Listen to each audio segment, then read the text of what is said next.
శ్రీమతి నమః. 2 ఎద్దుల్ని హైదరాబాద్ లో కాపాడారు, ఇద్దరు అక్కా చెల్లెళ్ళు అని చెప్పి ఒక వార్త విన్నాను కదా. అలా కాపాడారు అనగానే మనకి ఎంత సంతోషం అనిపించింది. 200 ఆవుల్ని అలాగే కాపాడారు వేదం చదువుకున్న పండితులు, విహెచ్పి కార్యకర్తలు. అది ఎక్కడో జరగలేదు, విజయవాడలో జరిగింది. భవానీపురం పోలీస్ స్టేషన్ పరిధిలో జరిగిందనమాట.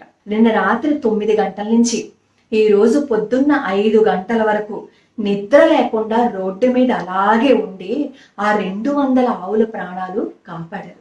ఇప్పుడు ఆ ఆవుల ప్రాణాలు గాలిలోనే ఉన్నాయి. ఎందుకు గాలిలో ఉన్నాయో చెప్తాను చూడండి. విజయవాడలో కవేళ అని ఒక ప్రాంతం ఉంది. ఆ ప్రాంతంలో ఈ ఆవుల్ని వాటిల్ని బలి ఇచ్చేస్తూ ఉంటారనమాట. అలాగే ఈ రోజు పండగ కదా, ఆల్రెడీ ఆ కవేళలో 400 ఆవులు ఎద్దులు ఉన్నాయి. దానిలో దాదాపుగా 14 సంవత్సరాల లోపు ఉన్నవే ఎక్కువగా ఉన్నాయన్నమాట. సరే, మిగతా ఈ 200 ఆవులు ఏవైతే ఉన్నాయో ఈ 200 ఆవుల్ని కూడా కవేళాకి తరలించడానికి సిద్ధపడిపోయారు. అలా సిద్ధపడ్డారనే వార్త తెలిసిందనమాట. తెలిస్తే ఇవి ఎక్కడైతే కవేళాకి తీసుకువెళ్ళడానికి వీళ్ళు సంరక్షించడం కోసం అక్కడ పెట్టుంచారో ఆవుల్ని, అక్కడికి వెళ్ళి గొడవ చేశారనమాట. ఈ 70 మంది, దాదాపుగా ఒక 70-80 మంది ఉంటారు.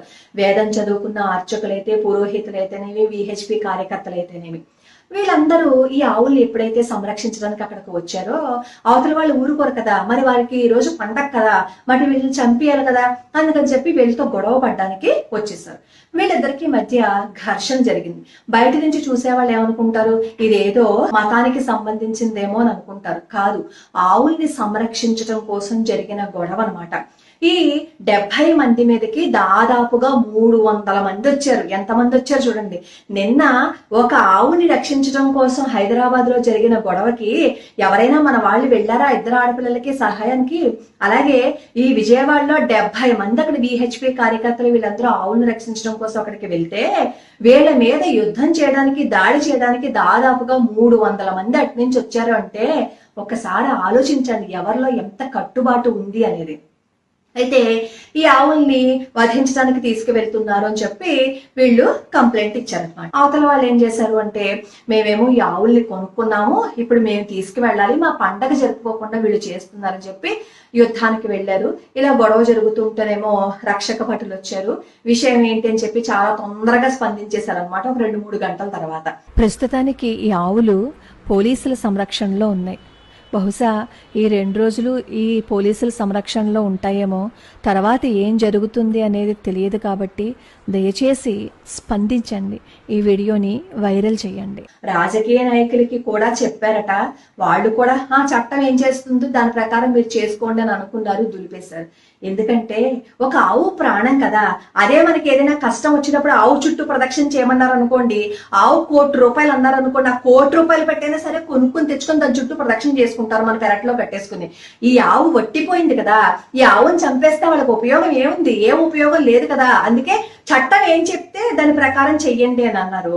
మరి మన ఇంట్లో వాళ్ళ మీదకి ఎవరైనా వచ్చారు అని అనుకోండి, చట్టం ఏం చెప్తే అదే చెయ్యండి అని చెప్పి మనం వదిలేస్తామా? వదిలేయం కదా. ఇంట్లో వాళ్ళ మీదకి దెబ్బలాటకు వస్తే మనం పరిగెత్తుకుని వెళ్ళి వాళ్ళని ఏదో ఒకటి చేస్తాం కదా. పాపం 200 ఆవులు ప్రాణాపాయ స్థితిలో ఉన్నాయి అంటే వాళ్ళు అంత తొందరగా చర్య తీసుకోకుండా నిమ్మక నీరెత్తినట్లు ఉన్నారు అంటే ఒక్కసారి అర్థం చేసుకోండి. ఇప్పుడు ఆ 200 ఆవుల ప్రాణాలు గాలిలో ఉన్నాయన్నమాట. గాలిలో ఉన్నాయి అని ఎందుకు అన్నానంటే రేపు ఏం జరుగుతుందనే విషయం ఎవరికీ తెలియదు. దయచేసి ఈ వీడియోని వైరల్ చెయ్యండి. 200 ఆవుల ప్రాణాలు కాపాడడం అంటే ఆషామాషి కాదు. ఆల్రెడీ 400 ఆవుల్ని ఏదో విధంగా వాళ్ళు తీసుకెళ్లిపోయారు. ఇప్పుడు ఈ 200 ఆవుల్ని వీళ్ళు సంరక్షించారు అని ఏదైతే అనుకుంటున్నారో ఆ తర్వాత ఇంకో దారి నుంచి కొన్ని ఆవులు కవేళాకి వెళ్ళిపోయాట. అలా తెలిసి కొన్ని, తెలియక కొన్ని ఎన్నో జంతువుల్ని నిర్దాక్షణ్యంగా చంపేస్తున్నారు. కనీసం కళ్ళు తెరుచుకుందాం. ఇప్పుడు ఈ వీడియో చూస్తున్నారు కదా, ఈ 200 ఆవుల్నే ఈ వేద బ్రాహ్మణులు, పండితులు, విహెచ్పి కార్యకర్తలు ఎవరైతే ఉన్నారో వాళ్ళు రక్షించారనమాట.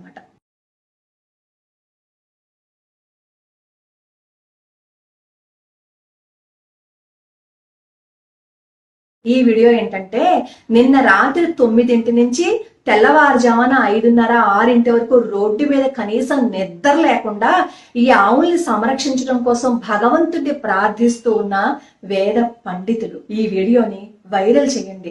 ఆ 200 ఆవుల ప్రాణాలని కాపాడండి, దయచేసి కాపాడండి. నాకు ఈ వీడియోస్ని ఎవరో పంపించారు, అందుకోసం నేను ఈ వీడియో చేస్తున్నాను. నా ప్రయత్నంగా మీ వరకు నేను తీసుకొచ్చాను. మీ ప్రయత్నంగా దీనిని షేర్ చేయండి. వీలైనంత ఎక్కువ మందికి షేర్ చేస్తే రేపటిలోగా ఎంత మంది దగ్గరికి వెళ్తే అంత తొందరగా ఈ ఆవుల ప్రాణాలు కాపాడతాయి. ఒక ఆవుని రక్షించాము అని అనుకోండి, ఆ పుణ్యం మన తరతరాల్ని కాపాడుతుంది. ఒక ఆవునే కాదు, ఒక ప్రాణిని రక్షించాము అని అనుకోండి, ఆ పుణ్యం మనతో పాటు వస్తుంది. దాని గురించైనా కనీసం ఆలోచించండి. అలానే హలీం దయచేసి తినకండి. హలీంలో ఆవు మాంసం కలుపుతారు. ఆవు మాంసం తినడం అంటే జన్మ జన్మలకి ఆ పాపం పోదు. దయచేసి హలీం తినకండి. హలీంని హిందువులు తింటే మహాపాపం. ఆ పాపం జన్మ జన్మలకి కట్టి కుడిపేస్తుంది. దయచేసి ఈ వీడియోని వైరల్ చేయండి. లోకా సమస్తా సుఖినో భవంతు, సర్వే జనా సుఖినో భవంతు.